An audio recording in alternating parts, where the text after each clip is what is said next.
It is time to react to the killer YouTuber who isn't having fun in prison.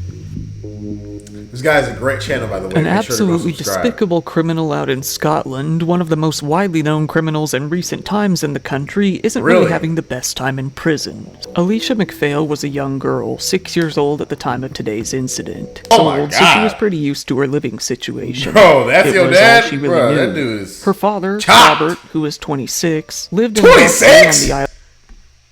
26? This motherfucker is not 26. 36. What is he taking? Like, his eyes are crazy, bro. Unrelated to the family, here we have another man. He goes by the name of Aaron Thomas Campbell. At the time of today's event, he was 16 years old.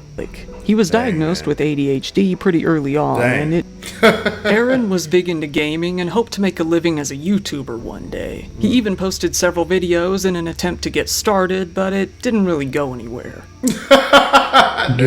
A lot of the videos mainly consisted of him jumping around on a trampoline. He only had about 300 online. He started posting that he wanted to do something he called excessive, listing as an example that he would possibly force himself on a woman. Then later on, he sent a message to a friend saying that he might kill one day for the lifetime experience. Then after that, he got caught setting fires and was subsequently sent off to a rehabilitation program. After this, Aaron ended up meeting Alicia's father, Robert, and the father's girlfriend, Tony. Their meeting seems to have involved the selling of drugs. Aaron claimed that he hooked up with Tony casually.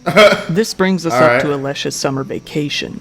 Just 3 days into her trip, she was put to bed in her grandparents' house. Being that this was usually such a good, safe community, they left the key in the front door. While this seems unthinkable in most communities, a lot of people online have said that it was actually pretty common for the area. Why even leave the key in the door if you're just going to leave the door unlocked? I don't understand. Aaron, getting annoyed, tried calling him instead, to which he also got no response. After a while, Aaron's mother noticed that he was missing from their home in the early morning. She checked their home camera system and saw him leaving. Once she noticed, she called up the police. Given that they had just been arguing and he had just been drinking, she feared he may do something drastic. Aaron, frustrated at the lack of responses he was getting online, decided to leave his home and go steal some marijuana at around 2 a.m. With him, he took a kitchen knife. He came up to Robert's parents' home, which was only about a 5-minute walk away, and then entered his house. This was easy, given that the key was already in the door. Upon entering the home, Alicia's bedroom was the first room that you would come across. Aaron peered in and saw the girl sleeping. He later called this a moment of opportunity, adding, "All I thought about was killing her once I saw her." Alicia, sleeping deeply, was lifted from her bed and then taken from the home. Nobody noticed a thing. Aaron continued walking with her down the beach. Alicia woke up more during this walk and asked him who he was. He told her that he knew her father and that he was on the way to take her home. Instead, he took her to a secluded area where he felt they wouldn't be seen and forced himself on her. He then strangled her by applying a crushing amount of force to her neck. Oh my God! Aaron left her there in some brush. A 6-year-old? Ending her life. You assaulted a 6-year-old? He took her to a secluded area where he felt they wouldn't be seen and killed her? Forced himself on her. He then strangled her by applying crushing to her neck, ending her life. Aaron left her there in some brush. He took her clothes and threw them into the ocean. He then simply went home and took a shower. Once he did, he realized he left his phone at the scenes. Hold on, bro. I can't even. How do you just brush past that, bro? What type of sick individual? Bro, I can't even begin to fathom. Whatever, bro. So he returned one more time to grab it. His mother, surprised to see him home, asked where he had went and why. 6 a.m., Alicia's grandfather woke up to leave for work and went to check on his granddaughter. Aaron's mom, having heard about the whole thing, asked him if he knew anything about Alicia. He simply said no. Soon after, a man who had seen the Facebook post actually came across Alicia's body and notified the police. Oh my God. She was in a wooded 15-minute walk away from her home. Alicia's mother didn't even know about her daughter's death until she saw a Facebook post about it.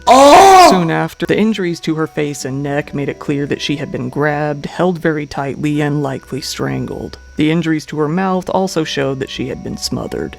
To put it softly for you two, the cause of death was determined to be the significant amount of force applied to the neck and face. The police Scotland then opened up a murder investigation following the results. Alicia's house went under investigation, and several areas of the island were blocked off bro. while experts combed for evidence. I'm The at a streets loss were for patrolled words. I am heavily, and speechless, officers man. even went door to door asking for information. A little girl, Ironically, a Aaron's baby mother girl, had man. helped out with the case. Like, why don't you? That's so pussy to me, like, bro. Why don't you just go for Robert? Why don't you try to kill him? How you gonna kill a baby girl? Someone that you know for a fact cannot fight back and can't do it. That is so weak. That is so fucking weak, bro. I hate that shit, bro. I hate that shit, bro.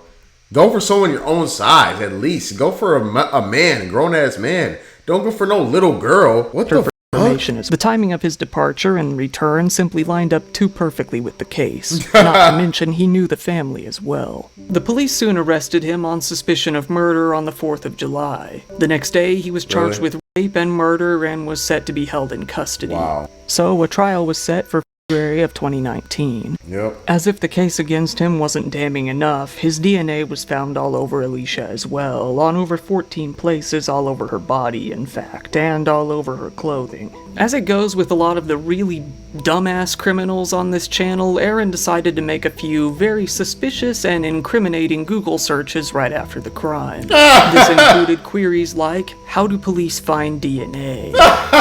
Aaron answered questions for hours while remaining oddly unfazed and confident. He said that he never met Alicia and that he absolutely never could have done anything like this. He said, ironically, that pinning the blame on an innocent person would be evil. Yes, Aaron, it would be. The trial took about 9 days. The jury only deliberated for about 3 hours before coming to the unanimous decision that Aaron was guilty. Yep. The judge described the evidence against him as what the hell is that hair? Oh my god. The judge called him a cold, calculating, remorseless, and dangerous individual, completely lacking in victim empathy, and slapped him with a life sentence and a minimum term of 27 years. He said that this, however, much to her dismay, Aaron appealed his case in September, lowering the minimum term from 27 years down to 24 years, making it so that he'll be eligible for parole by the time he's 40. Aaron is currently in prison at the Young Offenders Institution, Poland. He's said to get moved to an adult prison when he's 21 years old. Aaron's YouTube channel was deleted soon after all of this came to light. A candlelight vigil was held for Alicia in Rothesay shortly after she was killed. Her funeral was also attended by hundreds of people who showed up to pay their respects. Her school opened up a playhouse in her memory as well, decorated with art designed by the other students. And Aaron isn't really having such a great time in prison. It's said that ever since he came in, he's basically been living in solitary confinement. Wow. This is because ever since he got there in 2019, he's been afraid to leave his cell. Then, just recently this June, his prison cell was left open for a little while during a mealtime. An attacker entered his cell, threw him down on his bed, and started beating him relentlessly, delivering blow after blow to his face. Aaron was caught completely off guard, not reacting at all. Someone just simply saw his door open and took the opportunity, as if he had been waiting to give him a good beating for a while now. It took several guards just to pull the man off of him. Alicia's grandfather was pretty happy to hear about this, telling the news, "I hope he's in pain. I hope he's suffering. The only thing I'm sorry about is that I didn't get to do it myself." Aaron was then rushed to the hospital. He was beaten so badly that his front tooth was sticking through his lips. The inmate who beat him up is seen as somewhat of a hero throughout the prison now, and reportedly doesn't care that he might get a new assault charge. Since the crime, Aaron's parents have officially disowned him for what he did. They left their house and— That's crazy, man. He literally did the most disgusting thing you could have ever done. You assaulted a little girl. Like, that's the weakest, just most disgusting, most revolting, horrible thing you could have done. He deserved to get his ass beat. You know what I'm saying? That's not respectable at all. You're not cool for doing that, bro. Picking on a little girl. I hope you guys enjoyed the video, though. This is a very well put together video. I love this channel. And but I'll see you guys in the next video. Peace out.